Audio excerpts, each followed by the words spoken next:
Station, this is Houston. Are you ready for the event? Ready for the event. NESN, this is Mission Control Houston. Please call station for a voice check.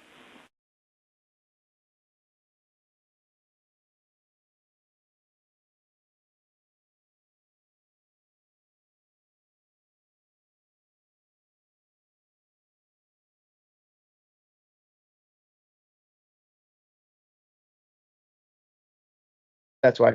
Station, do you hear me? Station, this is Neston. How do you hear me? Station, this is Neston. How do you hear me? We got you loud and clear. Welcome to the International Space Station, New England Sports Network. Hi.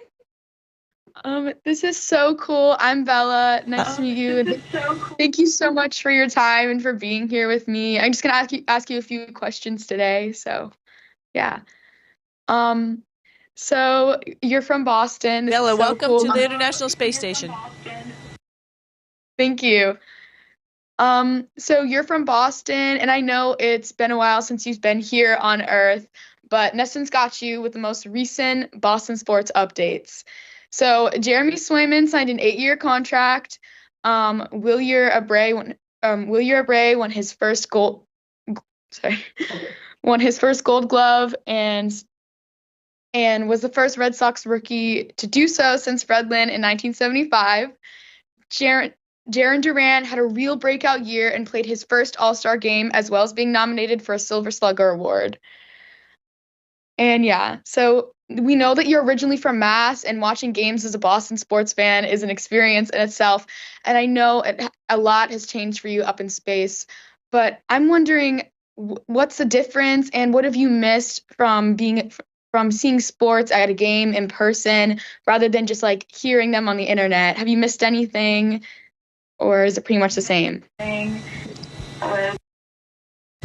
Yeah, it is definitely different. I have my, Patriot shirt while I'm up here and stuff like that as well. And I have a Red Sox spring training. Hopefully I'll be home before that happens, but you never know. So I have my attire up here, which, if you're going to a game in New England, you're going to be all decked out. So trying to keep up with the Joneses this way, but it's just not the same. You don't have the excitement of the crowd, and all of that as well up here. But, we have a great crew. Everybody's into sports. We actually set up a big screen the other day so we could watch football on the weekends, college football, and then the NFL right outside our crew quarters where we can hang out together. So it gives a little bit of that feeling, but it's not the same as feeling the cold air of fall football and all the sports networks talking about it and being right up to date. Yeah, that sounds very different, but we love a Boston sports fan even off of Earth. I know you're far away, but how far away are you right now from planet Earth? We're actually not that far, and it just talks to the atmosphere, right? We're only about 250 miles orbiting the planet, so it's just between Boston and New York, right? So it's not really that far, but that's all the atmosphere we have on this big, huge planet, so we have to take care of it. But right now, just because you asked, we're somewhere between South America and Africa, making our way up through the middle of Africa. Should be a really cool pass to look out the window. So we get a view of the planet all over the planet while we're just at 250 miles above the Earth. Nice. And how fast are you moving right now? So we're traveling around 17,500 miles an hour. It takes about an hour and a half to go around the planet. So we get, like I said, a lot of views. The Earth orbit, rotates underneath us, and so we see different parts of the planet as we're going around, obviously. Now, speaking of speed, I know that you've run the Boston Marathon while being in space, and most recently ran the Falmouth Road Race. Can you tell me how that was, and did you hit the time that you wanted? Yeah, the Boston Marathon was a couple years ago. I was a lot younger. I was a little bit better runner at that point in time. So, and maybe a little stupider too, because I can't really believe that I signed up to do that. But once I got on the treadmill, I thought to myself, I better finish. I conned my sister into running the real one on Earth, and it was a cold and rainy day. So I just sort of trudged along, sort of hoping the treadmill would break so then I could get off it. But no, it didn't, and I kept going. So. Yeah, that was all right. You wear a harness, and so you're strapped down to the treadmill, and so it actually is supposed to put some pressure on your hips for your bone density in your hips and your legs and your feet. So it was doing that, and it sort of puts a little bit of pressure on your shoulders. It's like wearing a backpack. So I was alternating between the two. I ran it a little bit slower than I was running at that point in time. But I was very pleased with the time, 4 hours and 20-something minutes. So I'm a little older, a little smarter. I signed up for Falmouth, which is a 7.1, 7.2. It's really not a specific distance. It was just from one place to the next place. That's how it started. So it's a great run. It, though, has some hills. We don't have hills here, which is great, but you still have the harness. That one I did just about like how I liked it, about 1 hour for that run, and it was great to actually hear the crowd at the start, so I enjoyed it quite a bit. Yeah, running a marathon in and of itself is just, wow, a huge accomplishment, not to mention in space. So what led you to run this marathon? Was it something you wanted to do before you went into space, or something you thought would be fun once you were up there? So I qualified. That's sort of why I wanted to run it in the first place. I had run Houston the year before, and I was like, wow, I have a qualifying time for Boston, and I'm not going to get to use it because, darn, I'm going to space. But, all joking aside, I was like, wow, that was a pretty good accomplishment of my life. So I was thinking to myself, how could I run it? And also at the same time, my brother, my sister, and myself grew up as swimmers, and it's just been a way of life for us. Like, you get up in the morning, you go out, and you go swim, or you go run, or you do something in the morning before you get up and take a shower. And I just think that that's a good way to go about life.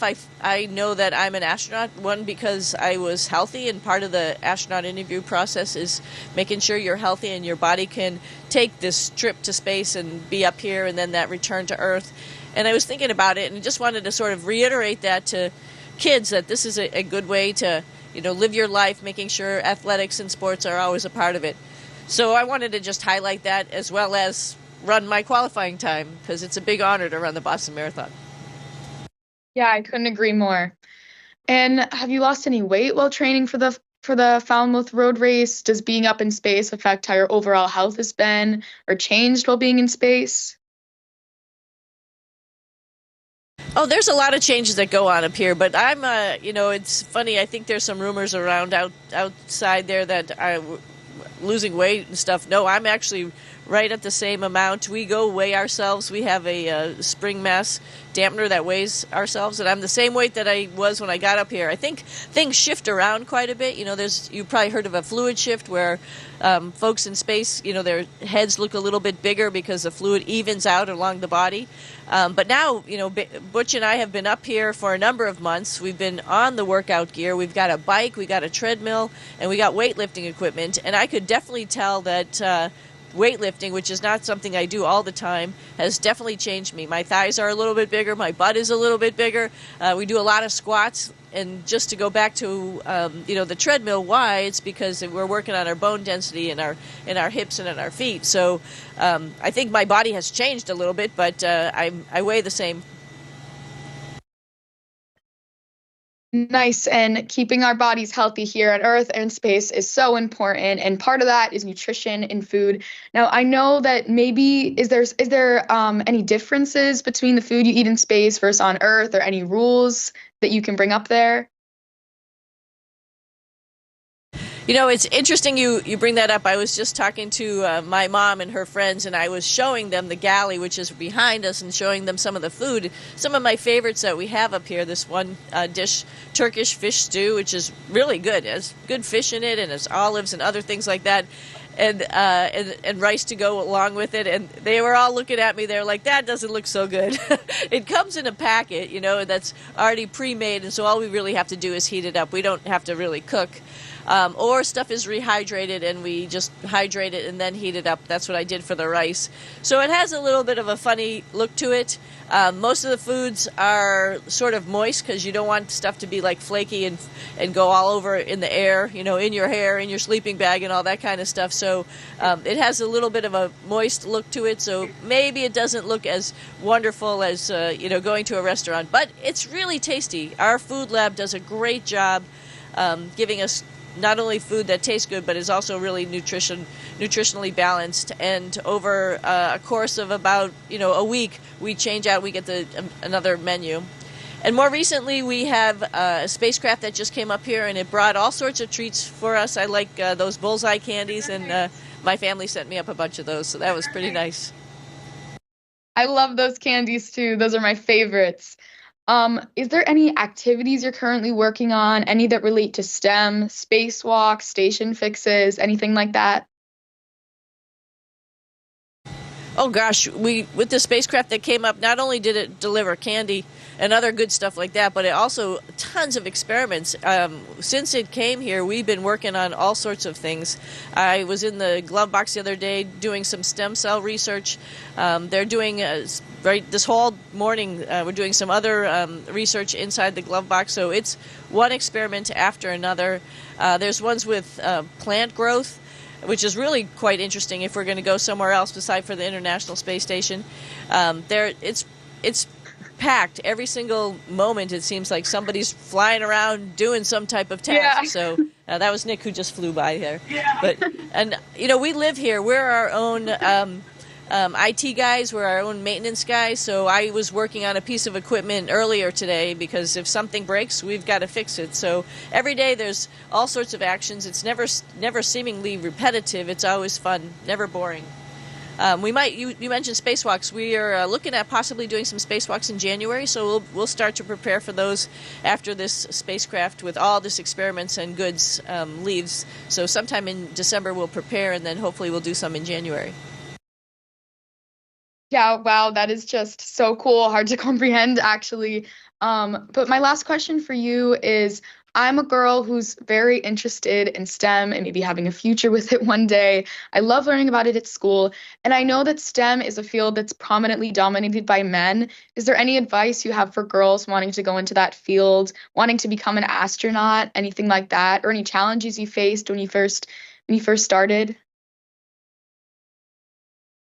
Ooh, that's a big question. But, you know, the first advice I would give people are why not? I think, you know, women are as curious as men, and that's what, you know, STEM and science and technology, engineering, math is all about, just trying to understand, trying to want to know more about what's going on and how things work, how things operate. We were just having a conversation about Janus particles. I really don't know anything about it, but Don Pettit, who's here, is working on this experiment, and it's so interesting to just learn and know what else is out there. I mean, when I was a youngster, when I was in elementary school, I thought everything had already been discovered, and obviously it hasn't been, you know. And so there's so much more to discover, so much more to explore, and why not be part of it, right? So you mentioned like some difficulties. Well, yeah, you're going to have a group where maybe you're going to be the only one who's a woman, right? Maybe you're going to be, you know, the only one that, you know, I don't know, from, you know, Nebraska or California or whatever. It doesn't really matter, right? Humans are humans, and everybody's curious. So just jump in there and ask the questions. Don't be afraid to fail, and try out a whole bunch of new things, and you'll learn stuff.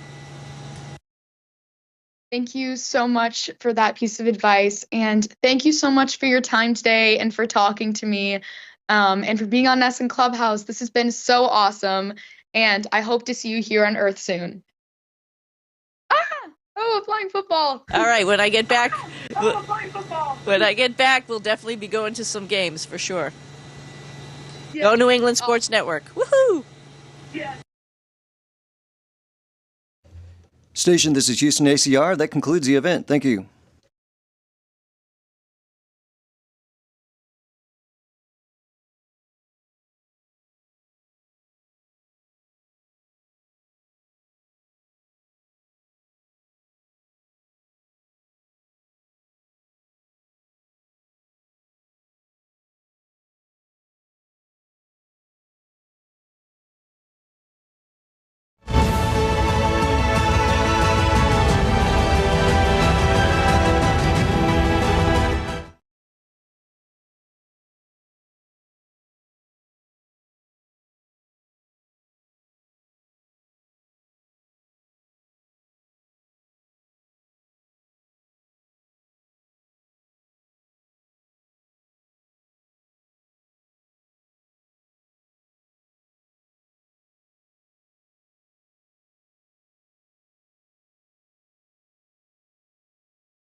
Bye.